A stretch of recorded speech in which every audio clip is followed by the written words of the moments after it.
Hi guys, and welcome back to the channel. Now, if you followed my channel for a bit, you'll know I like reviewing not only mainstream brands and sort of like premium brands, but I also like to review smaller brands, micro brands, so be it, like this Panzera. Now, with a lot of these micro brands, there's sometimes some real bargains to be had. The simple reason why is they don't have the overheads of a lot of the big brands, or even some of the mid-range brands like Zin, where they still employ, many people, and they have to keep the lights on. They have to, pay all the wages. Where a lot of the micro brands, it's a one or a small handful of people, and it keeps the cost down. And Panzera are one of these kind of brands. They sell direct to the public. There's no retail shop, so you're cutting out the middleman, so you can get some good prices. And this, the Aquamarine 40, is their first volley into the kind of world of Swiss made watches. So this actually is eligible to have the Swiss made on the dial. Now it is, well, let's talk sizes first. This is a 40mm watch, 12mm thick. It looks thicker because it's quite sheer on the sides there.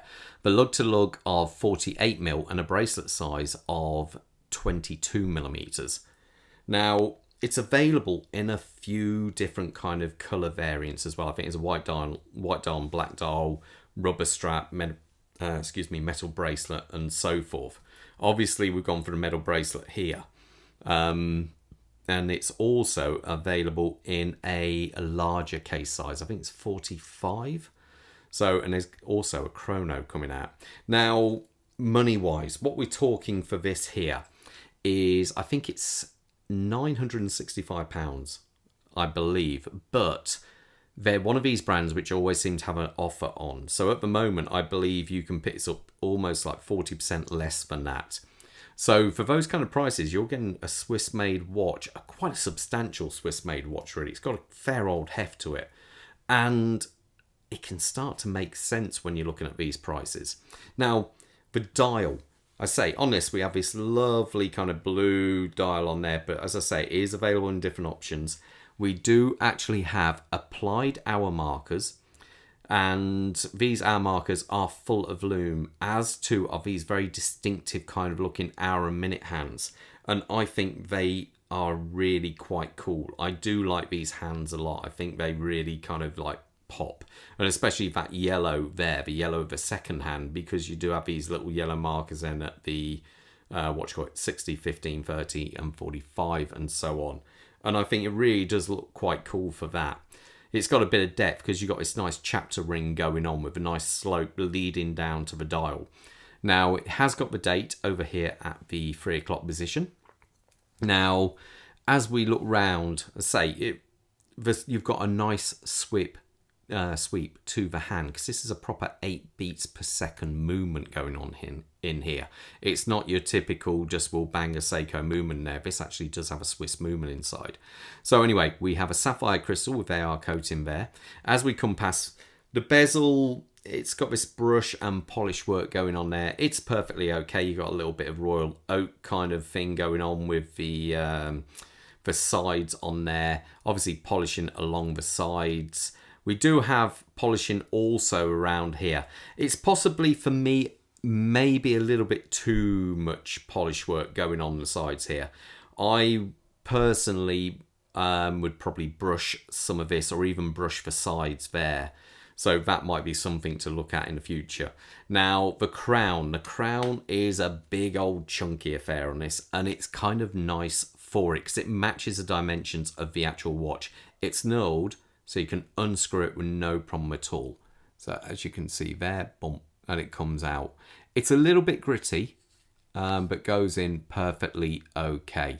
Now, as we come round to the back, we've got a display case back going on there. Let me just do this, because this is one nice little touch. Quick release. So there you go. And that's the actual movement. Now, as you can see, it actually says a 200-meter capable diver here. It does have a screwed, like with individual screws screwed in there.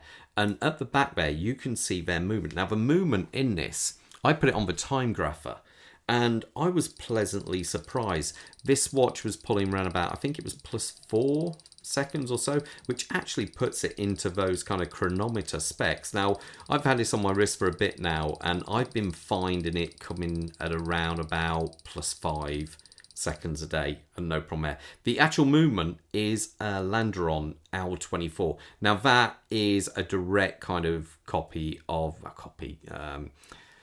clone, let's say, because the paintings, it is actually a clone. It's well decorated, and it's a clone of the ETA 2824. It actually says it's service compatible with that, and it's a 25 joule, which is quite interesting because the other one's only 26, and it says it's got a power reserve of 40 hours. Now, the bracelet is the only bit where I think it's a little bit kind of it could have been better.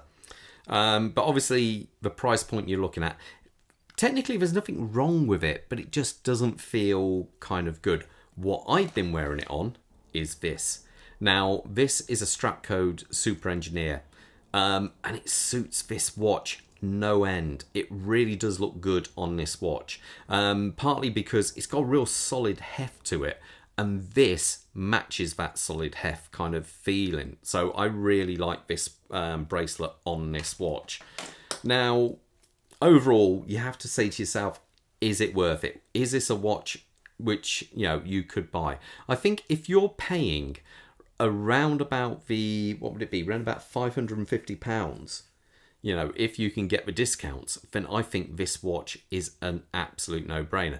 It's a quality watch. It really does feel like it's got some heft to it. If you've got a slightly bigger wrist, this watch works no problem at all. It's definitely, you kind of feel the weight. The things which kind of, I think, make, you can tell it's a smaller brand, is maybe, I just think the finishing could be a little bit different around here. It's a little bit sharp, a little bit on some of the engraved points back here. But I think for the price, it's actually a nice watch, and it looks kind of quite a decent watch. Let me put it on my wrist so you got an idea how it looks. Quick wrist check. I'm wearing a Zin 144. 104. Sorry, 114 is a different model. Obviously, Bob, he's sporting another blue dial. He's got the Zin 556 blue on there. Now, my wrist size is 7¼ inches. Now, I should point out the clasp on this is actually a butterfly, and you got the actual lettering of the brand there, Panzera. And there you go. That's it on my wrist. Now, overall, I think it looks really quite cool. One thing I should point out as well, being they're an Australian brand, they have a 7-day shipping waitlist if you order it, and you get a 30-day return and a 2-year warranty on all their watches. So I think they're quite good, actually. For the price, definitely. You can do a lot worse, and the difference is, sometimes it's nice to say you've got something different, and this is definitely different. Anyway, guys, I'll leave you to it, and I'll leave a link to their website in the description below. So if you do want to purchase one, just follow that link, and you're straight there. Okay, then, guys, all the best, and most importantly, stay safe out there. Bye.